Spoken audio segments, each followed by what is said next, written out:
Welcome to the Miller Report, everybody. Today's guest is somebody I think we're going to want to talk to, particularly when you open the news. Today's guest is a former New York Police Department detective, a 20-year veteran. He is the founder of Squad Security, which is an international private security company. He's running for U.S. Senator in New York, opposed by Kirsten Gillibrand. I want to welcome Michael Sapricone to the Miller Report. Thank you, Michael. Thank you for coming here and for what you're doing for New York right now. Well, thank you so much for having me. This is great to be on with you today. And you've done your homework already. You know all about me, I guess, right? It's what I do. Yeah.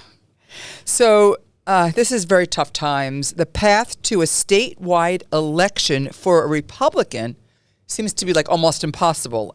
The last statewide election won by a Republican was George Pataki in 2002. But people look at you as a centrist. Am I right? Is that part of my homework? Did I do a good job? That's correct. I mean, I believe I'm a moderate. I believe, you have to look at things with common sense. And I think that's part of the issues that we're going to be dealing with now and talking about, because it's all about common sense. And we've lacked that lately, and especially in New York and in this country. And we need to bring that back. So, yes, I would be a centrist. So why do you think a centrist/Republican would be this is the winning ticket for that kind of person in today's world? Well, I think people are really tired of the far left, and the extremes on both ends. I think people are tired of that. I think people want to get down to basics. In my time in the police department, I was in the police department from 1980 to 2000, and I served during Brad and Giuliani's terms, right? And we looked at broken windows, and we looked at quality of life. And I think we need to get back to quality of life. We need to get back to things we believe in and being able to work together with people. And I don't think we do that anymore. And I think that's a big deal. And this is a big state, and I never realized 62 counties is a lot of ground to cover. And we've been covering every place we could possibly go. And we'll continue doing that for the next 5 months. But when you talk to everyone, they're basically concerned about how far we've gone, and how we stop using common sense, and how we don't care anymore about things. And every politician seems to have their own agenda, right? And when did we forget about the constituents?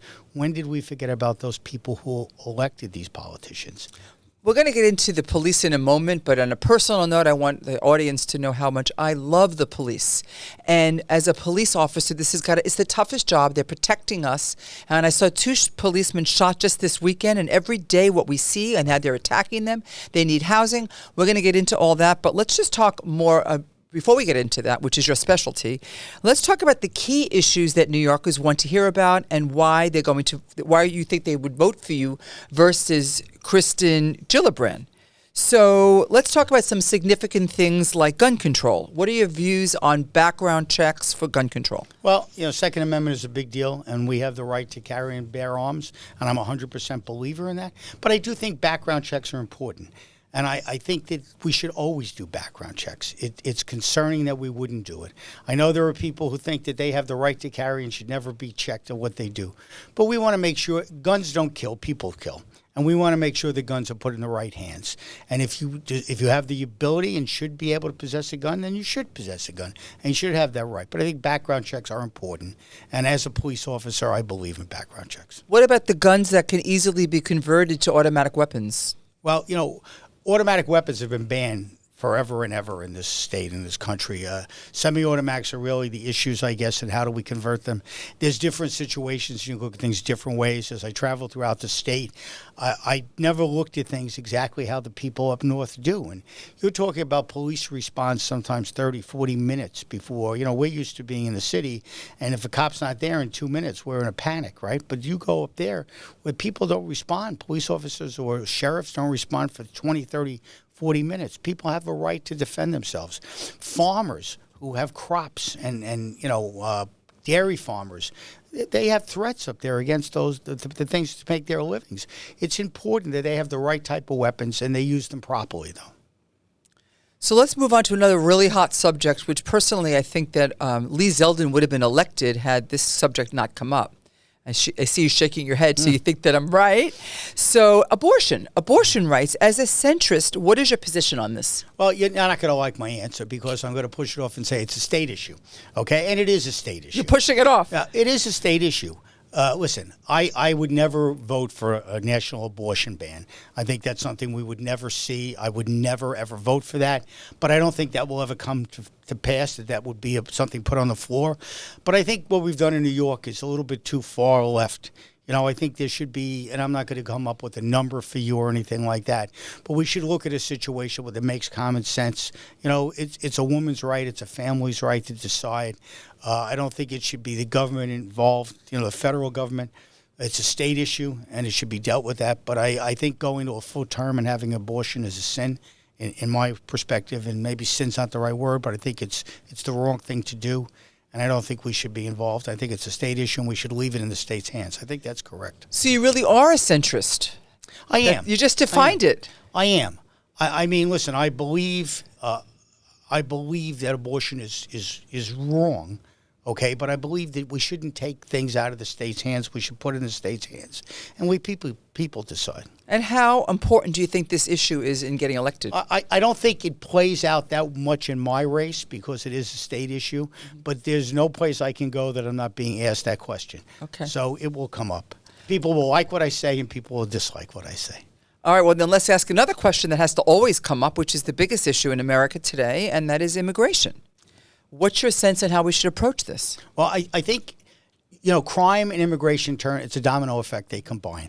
So we're all immigrants at some point, right? Our parents, our grandparents, whatever, our ancestors. And I think immigration is important. But I think legal immigration is what's important, not illegal immigration. That's what we're dealing with here. And over the last three and a half years, there's no plan A. You can't go with a plan B because we have no plan A. And what's going on in this country by opening up the borders and letting hundreds and hundreds of thousands and millions of people come across these borders. I'm not sure, and it sounds like a small number, but last year alone, only about 150 people were found to be on the terrorist watch list. Now, that's 150 people found. What keeps me up at night is the thousands and thousands of people that were never even investigated that are on that terrorist watch list that we were never able to stop or find out about. So we have young men and young women of age that could be terrorists to us coming into this country, not just from Mexico, but from China, Venezuela. You look at the situation you mentioned about the police officers being shot the other day in Elmhurst. That was a Venezuela, young 19-year-old person. Not vetted, is now being tied to gangs from Venezuela. And now President Trump has said that they're closing their prisons by getting everybody out of the Venezuelan prisons and sending them to America. So we're sending criminals here who aren't vetted, aren't looked at, and they're just running wild here. And who's paying for this? We're paying for it. It's a terrible situation. We need more border patrol. We need more judges. We need to stop this asylum-seeking thing that's going on, saying, you know, we're here for seeking asylum. There were rules to asylum seeking. Is it religious prosecution, federal, whatever the type of prosecution that you're coming here for. People are just using that as an excuse, and they're just coming into the country saying they're seeking asylum. And they're sitting here with court dates 5, 6, 7 years out, and they're just running rampant and doing whatever they want. So it's not acceptable. I think Biden is coming out very soon, today or the next day. Today. Now they've moved the number from 5,000 a day to 2,500. The number should be zero tolerance until we come up with a plan, until we figure it out. We can't accept anybody. Close the borders down. We want people to come into this country, and we want them to live the type of life we live, but they've got to be vetted. It's got to be worked out correctly. There has to be a plan. We can't be paying for their education, their medical. We can't be just giving them jobs that our people can't, our veterans can't get, our homeless people can't get. We're putting them in housing that we're paying for, yet we have veterans without jobs and veterans sleeping on the street. We have our own issues here in America. We need to clean our house up, and then we can open our gates and open our doors to the right people who should come here. And these are hardworking people. I'm not knocking the immigrants, but they have to come here legally. That's what it's about. So moving on to New York City, because that's really what we're focusing on, and of course it's the whole picture. But New York, I mean, nobody could think that bail reform has been a good thing. I mean, and I don't think no matter where you are, where you live, what your ethnic background is, nobody could think bail reform and no law and order is a good thing. So what reform do you think, being that you've been a police officer, being that you are running, what reform do you think is needed and what will make a difference? Well, these are common sense issues. I mean, bail reform is just common sense. listen, if you were to talk to police, they would possibly, some of them, a lot of them would say, we understand. We don't want to see somebody who's stealing a loaf of bread or doing something that they need to survive. And I've seen that in all my years in law enforcement. You don't want to see them go to jail and not be able to get out of jail, right? But this is not what we're doing. We're letting everybody out of jail. I mean, look at the police officers in Times Square several months ago who got beat up. Those people were locked up and released and fled to Arizona or wherever they fled to. It's an embarrassment. Okay, we can't do that. And it goes not just bail reform, but we talk about parole. We'll talk about also at some point. These are all issues that we have to deal with. So how would you reform it? Well, I think what I would do is I would put it back, some discretion back to the judges. Okay, I'd give the judges a little bit of discretion. We would not just say everybody gets released.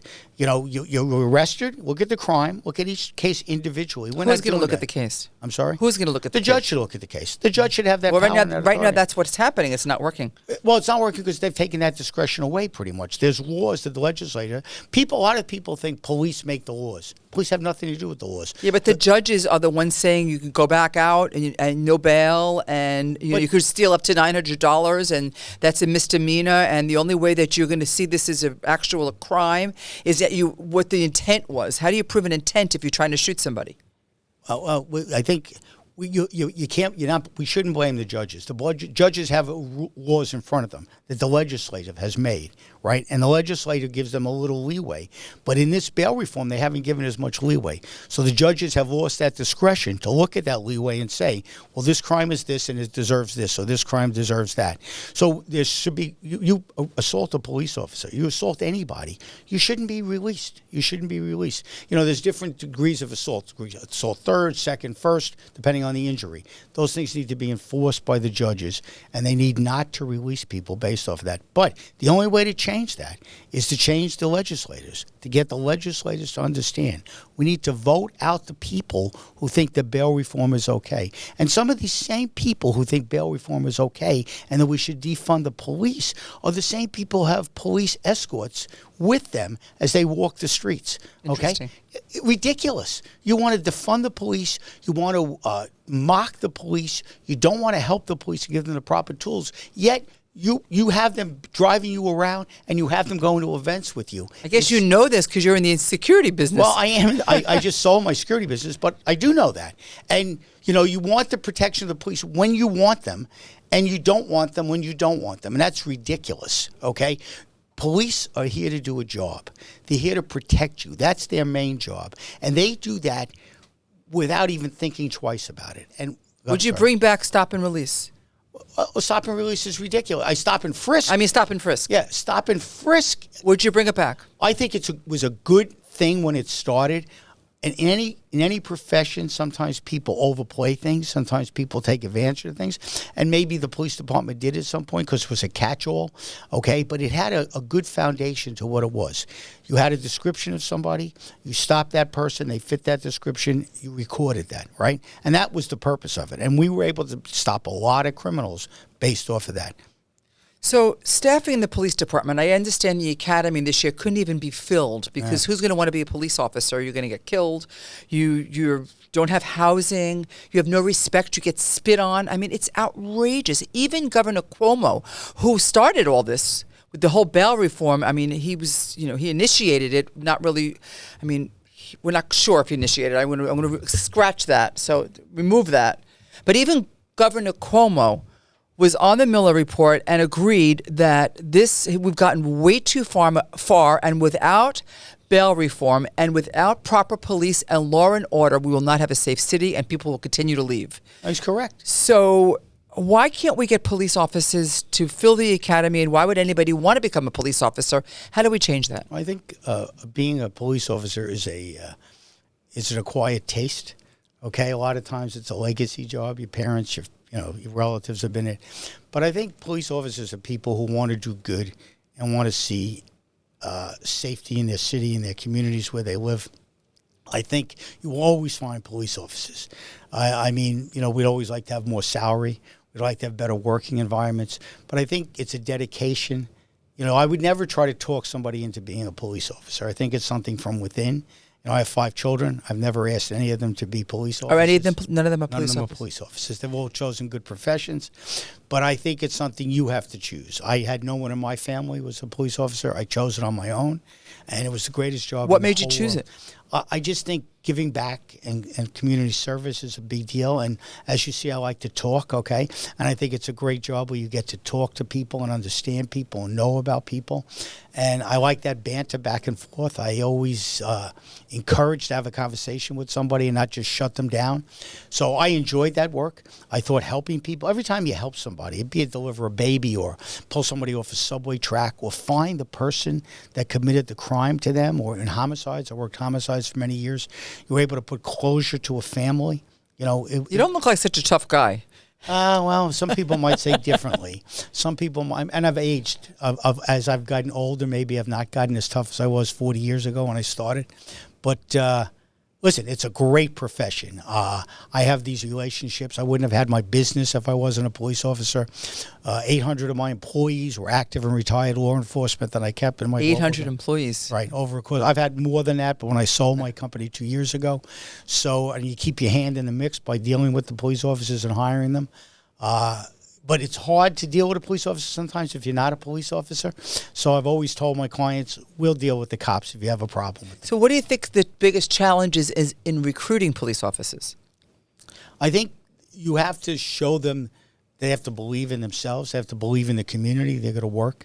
I think that's a big problem.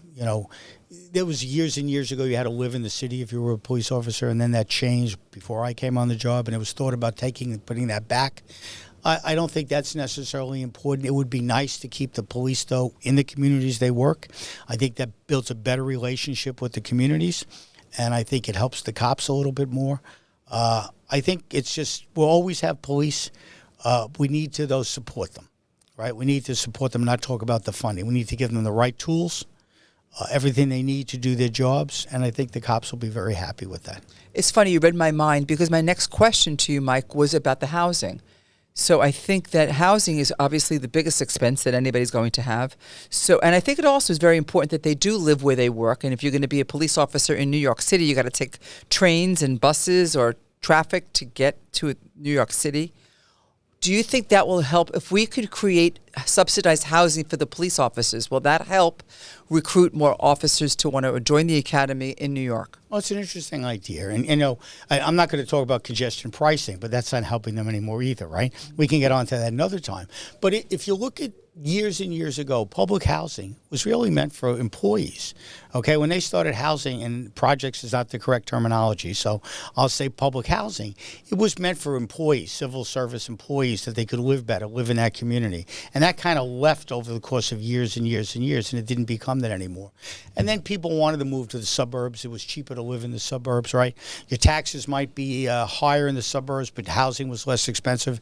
In the city, housing was more expensive, but the taxes were higher, which were lower. So it was 6 of one, half a dozen another. I think if we put together a system that we could provide proper housing in communities, or at least tried it in certain communities, maybe the suburbs, maybe it wouldn't work in Manhattan, or maybe in the other boroughs. Why not? Migrants are living in Manhattan. Well, but the cost of living is pretty stiff in Manhattan, right? You're true. Migrants are living in Manhattan. I think we're spending the money on people that don't even not even part of this country. Yeah. What about the people that are going to protect us? We're probably only spending $383 a day for each migrant. Right? Actually, it's almost $500, but that's who's counting. It's just ridiculous. So let's get the police here. Sure. Let's get the police, the firemen. Let's get the first responders. Sanitation, yes. That's right. Sanitation. You can't do anything without sanitation. I always say that you can't have a good city without the infrastructure of police, firemen, teachers, sanitation.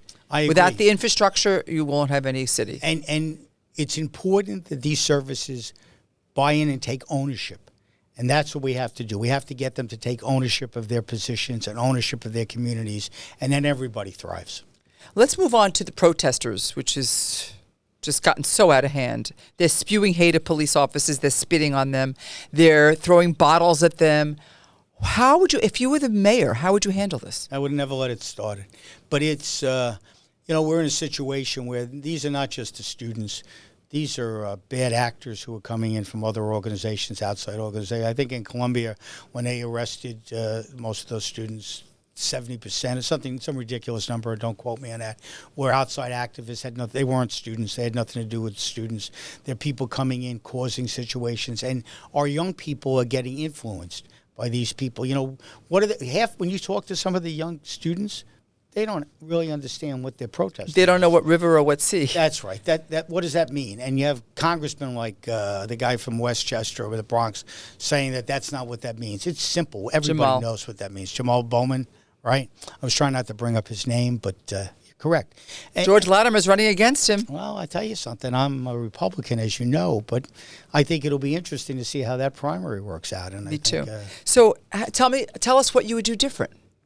Well, I think I would have sat down with the presidents of the universities at the very beginning, because this is not something that just happened overnight. You could see this coming. Okay, right after October 7th, we should have started. We're smart. We're a smart society. We're a smart government. We need to act that way. We should have sat down with the presidents of the university and said, listen, we know what happened back in the 70s with Vietnam. We've seen protests before. Columbia is a hub for protests, just the way it is, right? We should be prepared. How do we prepare? What do we do? What are the rules? Okay, that's hindsight. What are you doing now?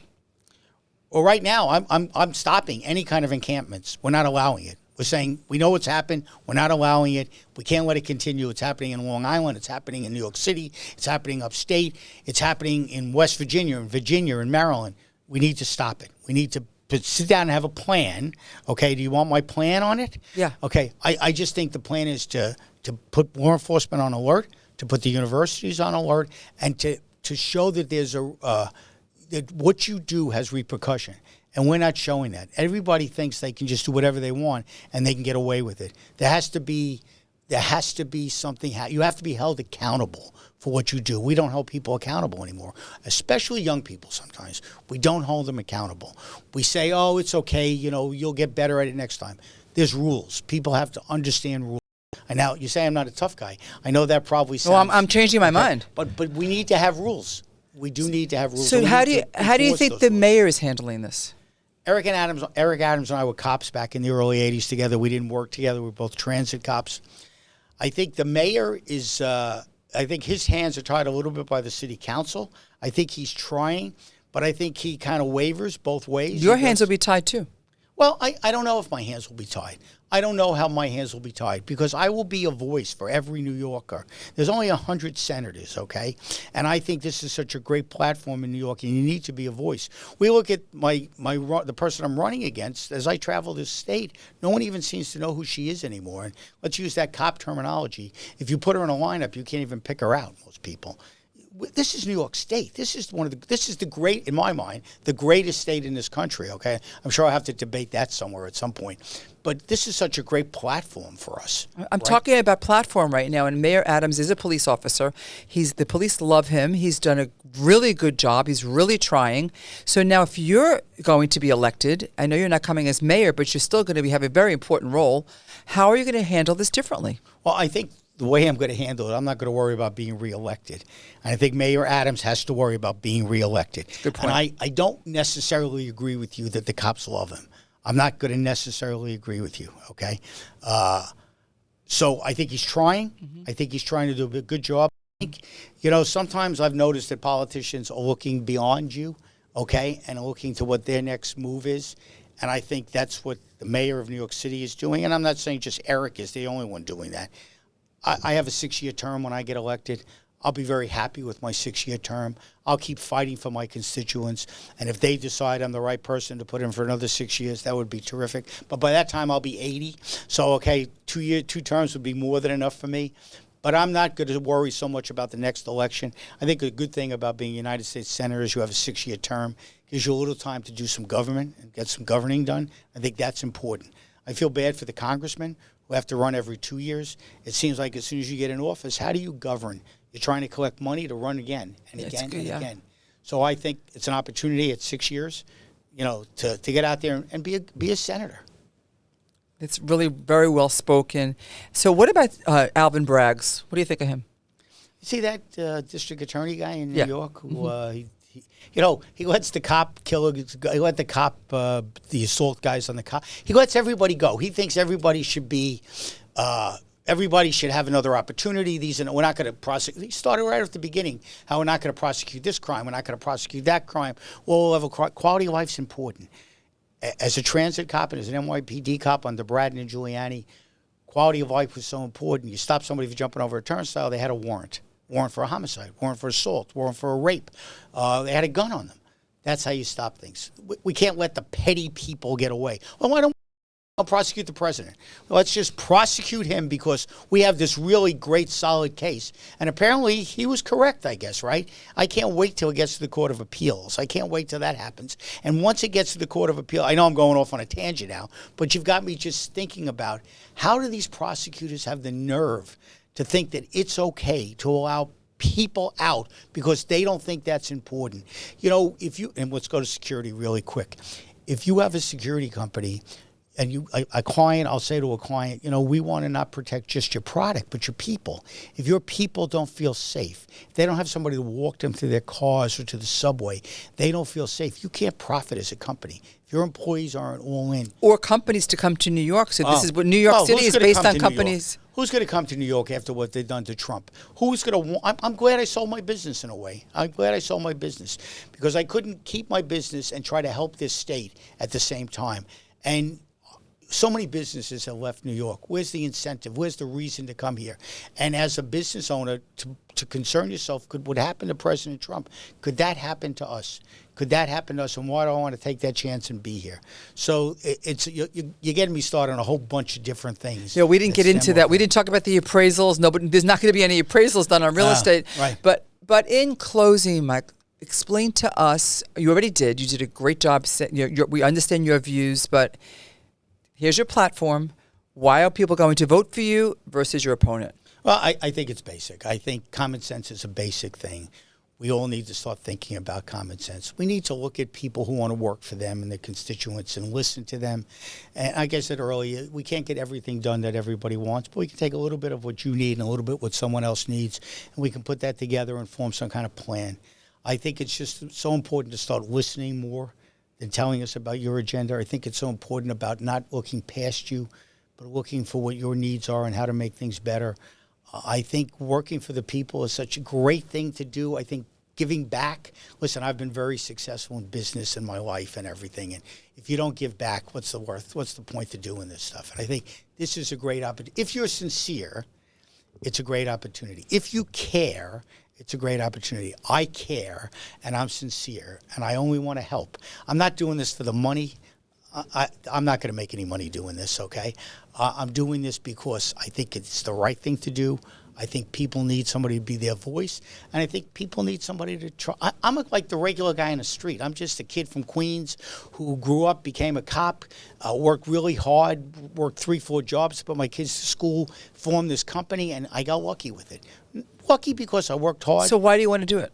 Well, because I think you need people to do it. You need experienced people who understand the street and understand other people who have just not been in government for 30 years and think that they have all the answers. Listen, I don't have all the answers. I have some answers, but you have a lot of answers and you have a lot of answers. And if we get together and work together, we can do this. In my business, I was able to take different clients and put them together at the table and form best practices. We need best practices. We need common sense. We need people who care. People who listen, and people who want to work hard. If you work hard, you will always be successful. I don't care how long it takes you. If you work hard, you will be successful. Hope my kids are listening to that too, okay? They're going to listen. We're going to go viral. And on that note, it's about common sense, and you're a centrist, and we want law and order. And thank you for doing what you do and coming on the Miller Report, and we'll be looking out for you. Well, thank you so much for having me. This was great. Let's do this all the time. Okay, thanks, Mike.